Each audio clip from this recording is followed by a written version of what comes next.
Avertissement. Les images suivantes peuvent heurter la sensibilité de certains téléspectateurs.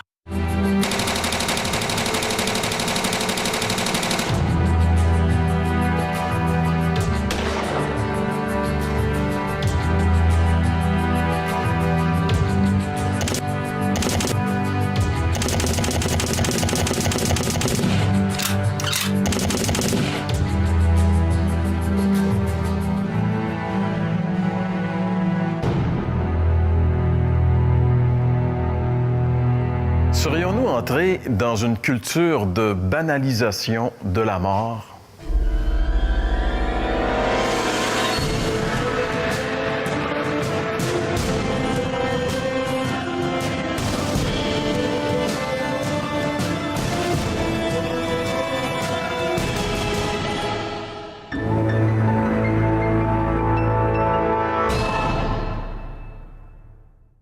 Bonjour et bienvenue à l'émission L'heure de la bonne nouvelle. Notre thème pour cette série 2014, Libérés pour vivre libre. Et aujourd'hui, on va parler de la mort. François, bonjour. Bonjour Jean-Pierre. Bonjour Jeff. Bonjour, sujet vivant quand même. Hein? Un sujet très vivant. Ça peut paraître un petit peu paradoxal d'utiliser les 10 commandements pour parler de liberté, mais on voudrait quand même juste souligner le fait que nous, on ne veut pas laisser passer aux gens qu'on est en train de leur parler de la loi parce qu'on croit que s'ils obéissent aux commandements, ils vont obtenir la vie éternelle. Mais la Bible stipule clairement que la connaissance du péché vient par la loi. C'est la loi qui est claire, qui nous montre qu'on est des pécheurs. C'est pour ça qu'on a voulu utiliser ce thème-là, parce que très souvent, pour qu'on crie à Dieu, pour qu'on soit conscient qu'on a besoin d'un remède, bien, il faut d'abord et avant tout qu'on ait des symptômes de maladie. Oui, le diagnostic, hein? Exact. Et la loi est un bon diagnostic pour nous parler, nous montrer qu'on est tous, en réalité, qui que nous soyons, des pécheurs. Et là, on parle de meurtre. Tu ne commettras pas de meurtre. C'est le thème qu'on aborde aujourd'hui. Et alors, il va falloir qu'on démontre, laisser la loi nous démontrer qu'on est tous un peu des meurtriers. C'est ça. Et puis, ça donne, au fond, pleine autorité à Dieu pour définir le bien ou le mal. Parce que dans nos sociétés, on peut avoir pris ce droit pour redéfinir ce qui est un meurtre, ce qui n'est pas un meurtre. Mais c'est là qu'on va essayer de revoir tout ça. Oui, c'est ça. Puis on peut tu sais, peut-être que nos auditeurs se posent la question, Jean-Pierre, à savoir, bien, il faut-tu l'observer, cette loi, ou pas, tu sais? Puis là, tu viens de dire, non, il ne faut pas l'observer. Et si tu me posais la question, puis à chaque fois qu'on me pose la question, moi, je réponds la façon suivante. Je dis, regarde, la loi, c'est un standard que Dieu a donné, c'est un fait, et puis oui, il nous montre notre culpabilité. Mais parce que dans le Nouveau Testament, c'est marqué, la loi, c'est un pédagogue, donc quelque chose pour nous conduire à Christ. C'est vraiment ça, le principe de base. Mais quand on me demande si j'observe moi-même personnellement la loi, je dis non. Puis là, il faut nuancer. Je dis non parce que moi, mon standard, c'est Jésus-Christ. Puis Jésus-Christ, il va bien au-delà de la loi. Il va plus loin que la loi. Tu sais, la loi a dit, par exemple, dans le commandement qu'on regarde aujourd'hui, tu ne tueras point.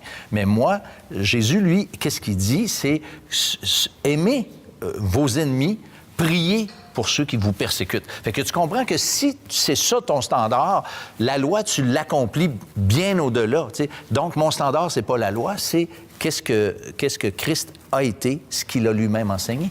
Et comme tu l'as dit, c'est sûr que nos spectateurs, nos téléspectateurs se posent des questions.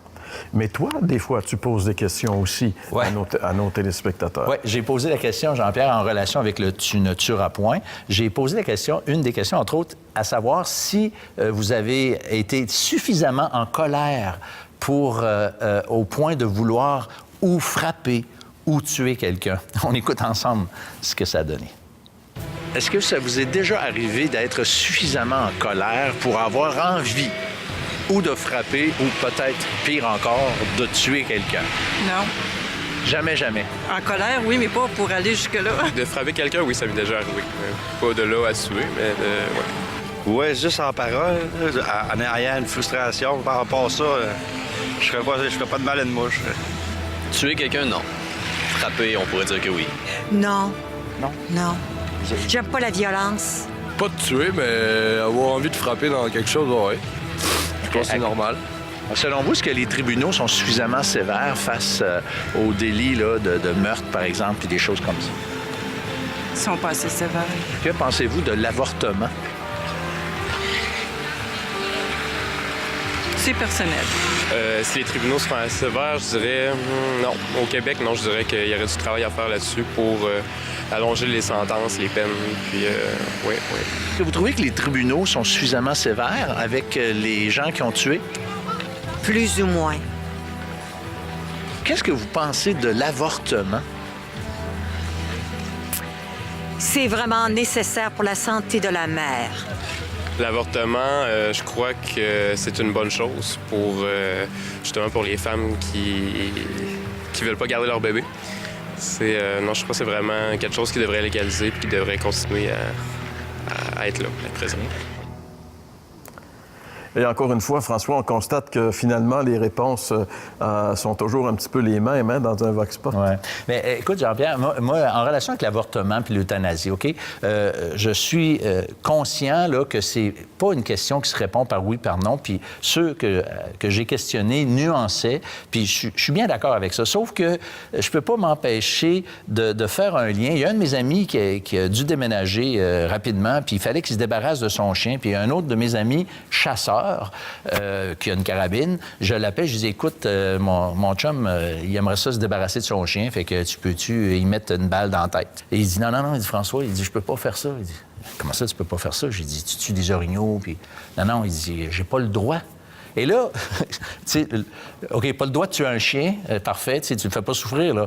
Mais l'avortement, l'euthanasie, c'est pas des chiens, là, mais il semble que ça, c'est remis en question ou considéré. Fait que, tu sais, je veux pas me positionner là-dedans, mais c'est juste que je peux pas ne pas faire le lien entre les deux puis dire... je me pose des questions. C'est sûr que dans notre société, il y a des animaux qui sont beaucoup mieux traités que les êtres humains. Malheureusement. Ça, c'est une chose qui est certaine. C'est un constat de malheureux, mais on doit quand même le prendre en considération. J'ai déjà payé 600$ pour avoir tué une truite. Ah oui. Tu peux pas raconter l'histoire de Jeff trop long, mais je la trouve bonne. Mais c'est vrai, de toute façon, ça nous montre qu'il y a un prix qui est mis sur les vies. Par exemple, tuer une mouche, je pense pas qu'on ait un problème avec ça aujourd'hui, mais certains animaux sont protégés, puis avec raison, dans le sens qu'on se met des règles pour que ça soit bien administré, bien géré. Question de gestion. C'est exactement. Et puis aussi d'avoir le cœur de Dieu pour les animaux. Quand on regarde les Écritures, la Bible, Dieu a une compassion pour les animaux. Il est contre, entre autres, faire souffrir les animaux. Si tu tues un animal, ça doit être rapide. Donc, déjà là, on voit que Dieu est concerné par sa création. C'est pas juste des choses pour lui. Mais la vie humaine, Dieu a fixé un prix sur la vie humaine. Et puis, nous, les sociétés, on fixe aussi un prix. Par exemple, si 2 personnes rentrent à l'hôpital, puis on a juste un cœur, puis il y a 2 personnes qui sont malades du cœur, qui des 2 on va choisir? Celui qui est le plus précieux. Donc, on est obligé on s'est retrouvé à être une société qui met un prix, une valeur. Tu vaux combien aujourd'hui face à la loi? C'est un petit peu stressant, des fois.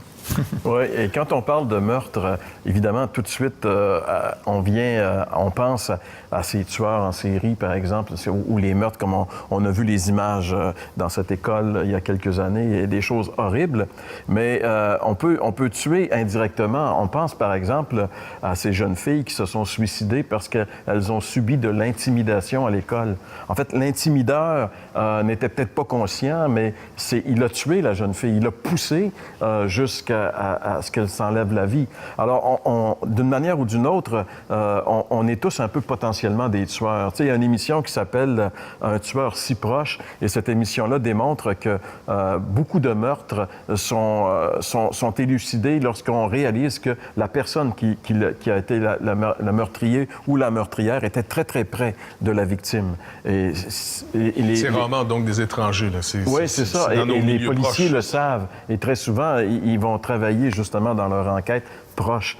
Un tueur si proche nous démontre que potentiellement, nous sommes tous en réalité des tueurs si proches.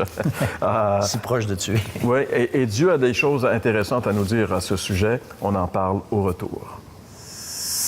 Vous avez des questions ou des commentaires sur ce que vous venez d'entendre? Contactez-nous par téléphone ou réagissez sur les médias sociaux.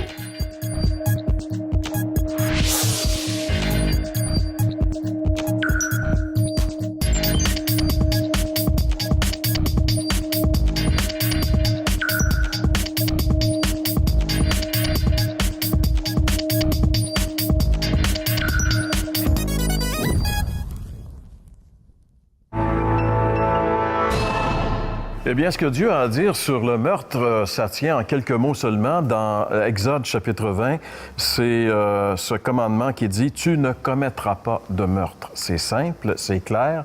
Tu ne commettras pas de meurtre. Et si Dieu a ordonné à l'être humain de ne pas commettre de meurtre, c'est parce qu'il savait très bien qu'il allait en commettre, que c'était une tendance chez l'être humain. Et c'est tellement présent qu'en réalité, on pourrait constater que le premier homme né de femme a été un meurtrier. Il a tué son frère. Donc, c'est vraiment, vraiment inscrit dans nos gènes, très près de nous, d'avoir des réactions parfois qui peuvent dépasser la limite et produire l'inévitable, finalement. Exactement, oui. Jean-Pierre, Jean-Jacques Rousseau, philosophe, lui a dit à un moment donné que c'est la société qui corrompt l'homme. Et moi, je dis, ou en fait, la Bible dit que c'est exactement pas ça. En fait, on peut dire que chaque être humain est potentiellement un meurtrier. Et si je le dis, c'est parce que le Seigneur Jésus lui-même l'a dit.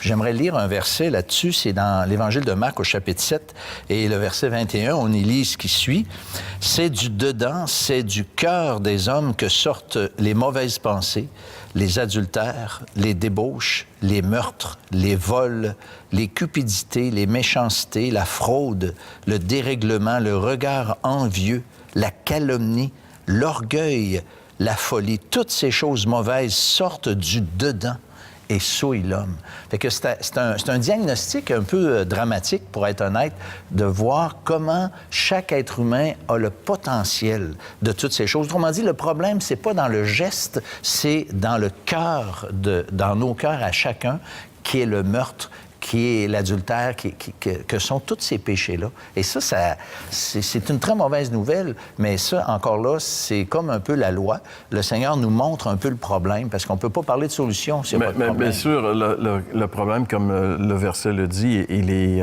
potentiellement chez tous les êtres humains, mais il faut bien constater que c'est pas tout être humain qui est un meurtrier, dans le sens que, je veux dire, la majorité des êtres humains vont passer leur vie sans commettre un meurtre littéral. Mais Jésus a dit quelque chose de très intéressant qui nous éclaire sur ce que ça veut vraiment dire à ses yeux, ne pas commettre de meurtre. Dans le chapitre 5 de l'Évangile de Marc, il dit « Vous avez entendu qu'il a été dit aux ancêtres, tu ne commettras pas de meurtre. Tout homme qui en tue un autre mérite de comparaître devant le juge. Eh bien, moi, je vous déclare. » Alors là, Jésus vient de citer la loi de Moïse. Il dit « Mais moi, je vous déclare, tout homme qui se met en colère contre son frère mérite de comparaître devant le juge. » Alors Jésus met ici au même niveau que le meurtre, le fait de se mettre en colère contre son frère. Celui qui dit à son frère « imbécile » mérite d'être jugé par le conseil supérieur. Celui qui lui dit « idiot » mérite d'être jeté dans le feu de l'enfer. Alors, disons que, oui, on ne commet pas de meurtre, mais est-ce que j'ai déjà dit à quelqu'un que c'était un idiot? Je pense que oui, j'ai déjà dit ça. Mais même dans le Vox Pop, quand je pose la question aux gens, est-ce que tu as déjà été assez en colère pour souhaiter du malheur ou avoir envie de frapper? Et les gens, généralement, ils acceptent le fait que oui, donc le meurtre en potentiel là, est là. T'sais. C'est juste qu'on s'arrête parce qu'on a une moralité, on a des lois. On sait très bien que si on tue quelqu'un, qu'on va être dans le trouble, on va peut-être finir nos vies derrière les barreaux. Puis honnêtement, on veut pas ça. Mais il y a quelque chose, si on laisse aller ça, si le contexte est favorable, c'est pour ça qu'on peut aller jusqu'à... Et si on va jusqu'à tuer, c'est parce que finalement, Jeff, notre système de justice n'est pas le bon. On veut se faire justice soi-même. Tu rappelais l'histoire du premier homme né de femme, donc ce fameux Caïn. Puis c'est vrai que c'est rare qu'on appelle nos enfants de même, hein? Caïn. Des Abel, mais pas de Caïn. Mais on oublie que la colère, en soi, n'est pas nécessairement mal. Ah oui. Parce que, quelquefois, il faut qu'il y ait une colère, une indignation. Le Seigneur Jésus s'est mis en colère. Mais pourquoi sa colère, à lui, n'est pas une mauvaise colère? Pourquoi souvent la nôtre, elle est pourtant condamnée? Parce que quand on se met en colère, c'est ça, sur la route, c'est une place, des fois, dans nos voitures, qu'on peut se mettre en colère, tu sais. Ou encore une fois, de voir des choses qui sont pas correctes, des gens qui ont mal agi à notre égard. Donc, ça vient chercher toujours un système de justice, la colère. La colère, c'est une sentence, en réalité, qui est prononcée. Tu n'es plus digne de, je sais pas, ma paix, tu n'es plus digne de ma bonne humeur. Des gens vont donner des sentences en boudant ou en criant, ou il y en a même qui perdent contrôle, qui vont frapper. Donc, si Dieu peut toucher notre système de justice et de le renouveler, de le changer, alors là, vous venez de changer tout le cours d'une vie, dont celui de la colère. Et ça, c'est vraiment intéressant parce que l'apôtre Paul a déjà écrit sur la colère. Et puis, la meilleure manière de traduire ce qui est écrit dans l'Épître aux Éphésiens, c'est « Mettez-vous en colère, mais ne péchez point. » Laissez pas cette colère ou le soleil descendre sur cette colère, en d'autres mots. Réglez les problèmes. Sachez gérer les conflits. Mais ça nous remet en question sans arrêt parce que c'est mon système de justice à moi. Depuis qu'on est, prendre l'expression biblique, on est séparé de Dieu. Le péché, comme tu le disais même dans d'autres émissions, c'est principalement une indépendance de Dieu. Je me proclame Dieu. Alors, je me proclame celui qui décide ce qui va être bien maintenant et ce qui va être mal. Puis tu entends souvent les expressions de gens qui vont dire « Bien, selon moi. » Oui, mais écoute, es-tu une autorité pour le dire? Selon moi. Selon moi. Mais selon Dieu, n'oubliez pas, Israël accepte une alliance avec Dieu où Dieu est le législateur. C'est Dieu qui va mettre la valeur sur les choses. C'est Dieu qui va définir le bien ou le mal. Et là, ici, Dieu ne veut pas qu'on prenne la loi entre nos mains. Ce qu'en passant, dans nos sociétés, on a comme principe de vie. Si tu décides d'aller te faire toi-même justice, même si c'est quelqu'un de méchant que tu t'en vas abattre, alors tu n'as pas le droit et tu vas être tenu criminellement responsable. Donc, c'est un problème de système de justice. Chacun suit sa propre voie. Ésaïe 53. Le prophète Ésaïe montre, c'est ça le problème. Chacun devient Dieu pour lui-même et Dieu sur la vie des autres. Ça établit son propre système de justice, mais c'est tout le temps en fonction de lui. C'est ça, c'est le problème de base.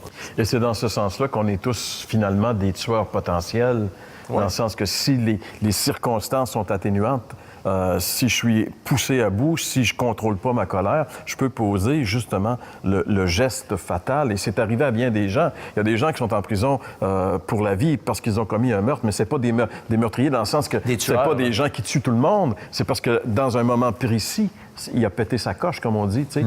Et ça, c'est parce qu'on peut le faire, finalement. C'est ça qui est terrible. Mais la bonne nouvelle, c'est qu'il y a une solution aussi à ce problème-là, et c'est ce dont on parle au retour. Vous avez des questions ou des commentaires sur ce que vous venez d'entendre? Contactez-nous par téléphone ou réagissez sur les médias sociaux.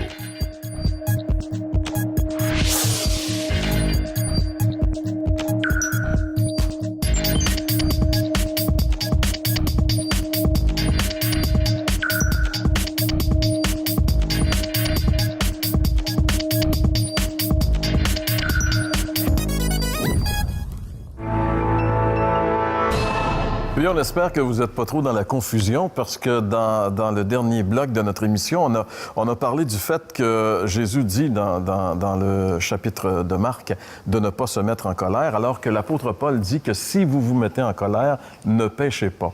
Il semble y avoir une espèce de contradiction ici apparente, là.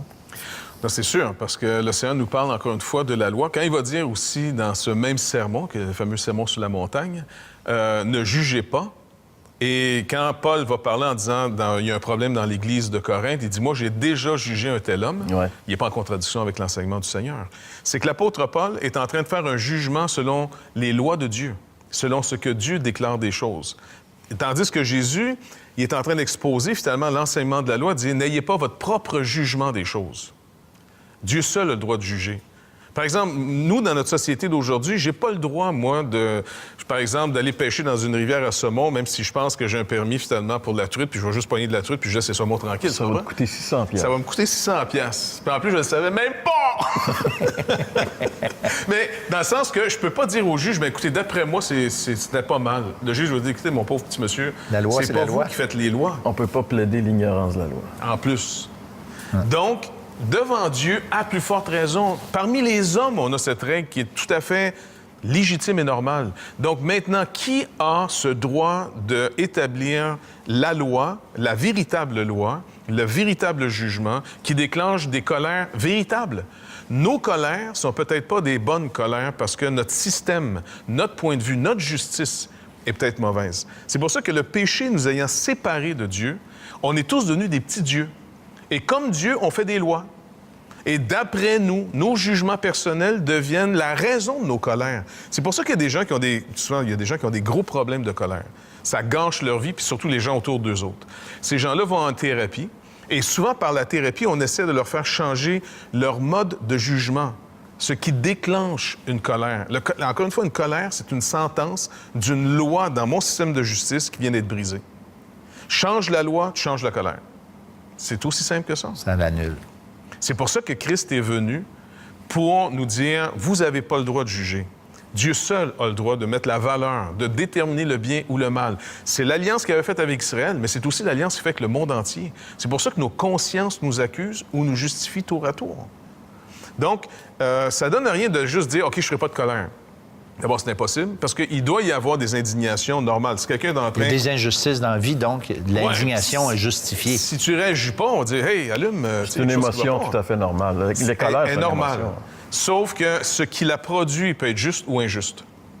C'est le système de justice qui précède ou qui va déclencher ce tribunal que j'ai en dedans de moi. Est-ce que c'est vraiment le tribunal de Dieu qui est en train de juger les choses ou est-ce que c'est le mien? En passant, le tribunal de Dieu aujourd'hui et a mis Jésus-Christ comme juge. Le nouveau législateur, c'est la loi de Christ maintenant qui va juger le monde. Et c'est pour ça que là, il va nous dire, présentement, le juge fait grâce aux gens. Qui tu es, toi, pour vouloir perdre ton frère? C'est pas toi qui fais les lois. C'est pour ça qu'il dit, quiconque tu juges ton frère, tu juges la loi. C'est la nouvelle loi qui est en Jésus-Christ. Et quand tu disais tantôt, Jeff, que chacun de nous, on a notre loi, est-ce que ça pourrait correspondre à ce verset d'Ésaïe qui dit « Chacun suivait sa propre voie, finalement ». Exactement. Et donc, tout le monde est en train de vivre dans son point de vue, prisonnier, même on pourrait dire, prisonnier de nos propres voies. Et on ne peut pas s'en sortir nous-mêmes, sinon on devient un différent juge, mais on est encore dans notre propre système. Il faut retrouver le chemin du seul juge qui juge et de s'en remettre à lui. Qu'est-ce qu'il dit de ma situation? Qu'est-ce que son tribunal à Dieu dit de ma vie à moi, de ma manière de vivre? Et ce qui est merveilleux dans ce chapitre 53 d'Ésaïe, où justement cette mention est faite du fait que chacun suivait sa propre voie, bien, il est dit qu'il a fait retomber sur lui l'iniquité de nous tous. Hein? Il est dit que Jésus était comme l'agneau qui était destiné à la boucherie.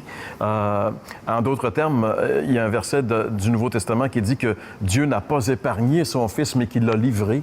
Alors, Ésaïe 53 nous montre justement Jésus qui marche vers la boucherie, finalement, qui marche vers son exécution, mais qui y va volontairement, dans un but précis. Et Ésaïe le dit ici, au verset 5, « Pourtant, il n'était blessé que du fait de nos crimes. » Il était blessé du fait de nos crimes. Ça, c'est intéressant. C'est une doctrine que nous, les évangéliques, on appelle la substitution, c'est-à-dire que le non-coupable, Jésus, s'est substitué à nous, le coupable, afin que sa justice puisse parvenir jusqu'à nous. On parle de justice. La vraie justice, c'est lui qui l'a eue, parce que lui avait les vraies normes, finalement. Alors, pourtant, il était blessé du fait de nos crimes. Il n'était accablé que par l'effet de nos propres torts. C'est nos torts, nos crimes. Et il a subi notre punition et nous sommes acquittés par lui. C'est incroyable ce que Ésaïe est en train de nous dire ici. Il est en train de nous révéler la raison pour laquelle Christ est mort sur la croix. C'est en portant nos péchés. La substitution, c'est vraiment une doctrine biblique, mais c'est une doctrine de grâce. Dieu fait passer sur son Fils qu'il aime le châtiment que moi, je devrais recevoir. Moi, je suis coupable de colère. Moi, j'aurais tué des gens peut-être si j'avais été dans les circonstances atténuantes. Mais Jésus, lui, jamais. Et il a subi mon châtiment. C'est incroyable. S'il a fait ça, Jean-Pierre, c'est justement parce que nous, on avait besoin d'être remplacés. Si Jésus a pris notre place, c'est parce qu'on avait besoin, parce qu'on a la condamnation qui est sur nous et le Christ l'a subi. Alors, ce que nous devons faire, tout simplement, c'est de regarder vers la croix, là où Jésus a pris ce châtiment, et par la foi, faire confiance dans cette parole de Dieu qui nous dit de croire ce qu'il a accompli pour qu'il y ait, pour ainsi dire, cet échange de la justice de Christ qui m'est appliquée et que mon péché est tombé sur lui. Vous n'avez qu'à le recevoir simplement, lui dire, Seigneur, je veux que tu pardonnes mon péché. Je réalise et je crois de tout mon cœur que Jésus a pris ma place. Et vous aurez ainsi sa paix parfaite. Vous aimeriez entendre le témoignage de gens transformés par le message de l'Évangile? L'heure de la bonne nouvelle vous invite à participer à un des nombreux déjeuners de l'espoir. Ces déjeuners ont lieu dans plusieurs restaurants réputés de la province et vous sont offerts tout à fait gratuitement. Pour connaître les détails concernant l'endroit, la date et l'heure pour votre région, composez le numéro sans frais 1-866-509-1319 ou consultez le site web www.déjeuner.org. Alors, Jeff, pour conclure cette émission, qu'est-ce qu'on pourrait dire pour résumer tout ça? Pour démêler tout le monde? Après avoir mêlé. Oui. Bien, c'est que, encore une fois, on a été créé à l'image de Dieu, selon la parole de Dieu. On est des êtres qui vivent énormément au niveau de la justice, différemment des animaux. Ils n'ont pas le même problème que nous là-dessus. Et aujourd'hui, à la grandeur de la planète, on a des problèmes de trop de sortes de justice. Donc, certaines nations puissantes imposent leur manière de voir. Des individus imposent leur manière de voir. Des lobbying vont travailler à mettre leur agenda de l'avant pour dire non, ça, c'est la bonne manière de voir. Et tout le monde pense qu'ils ont raison. Le problème, au milieu de cette confusion énorme, on est tous en plus des gens qui veulent mettre leur point de vue. Et ça vient, selon la parole de Dieu, ça identifie bien le péché, le problème, c'est qu'on est séparé de Dieu, mais on n'est pas séparé de ce qu'on est. On fait des jugements. Mais le problème, c'est que je ne suis pas connecté à la bonne place. Tant que je n'ai pas retrouvé le chemin du vrai juge, celui qui a le droit de juger, celui qui a créé toute chose, je suis pris à faire des jugements qui peuvent être dangereux même. Donc, on peut se tromper. On peut se tromper. Fait que c'est pas la colère qui est le problème, encore une fois. C'est qu'est-ce qui a déclenché ma colère? Qui a jugé que cette personne-là mérite plus mon amour? Qui a jugé que ça, c'est mal puis ça, c'est bien? C'est ça que Jésus vise. Et c'est là qu'il nous dit, vous avez tous fait erreur. Vous suivez tous votre propre voie. Un seul avait le droit de le faire, c'était Dieu. Et Jésus-Christ a vécu dans l'obéissance de son Père jusqu'à la mort pour nous. Pourquoi? Il a payé la dette d'une vraie colère que Dieu a envers l'humanité. Et colère juste aussi, hein? Une colère juste. Celle-là est juste parce que lui fait un vrai jugement. Et on a juste le temps de dire bonjour à nos auditeurs et de leur donner rendez-vous la semaine prochaine pour une autre émission de l'heure de la bonne nouvelle. L'heure de la bonne nouvelle tient à remercier Pierre Baraquette, gestionnaire de l'édifice Lampron de Trois-Rivières, lieu patrimonial où ont été tournées les émissions de la série 2014.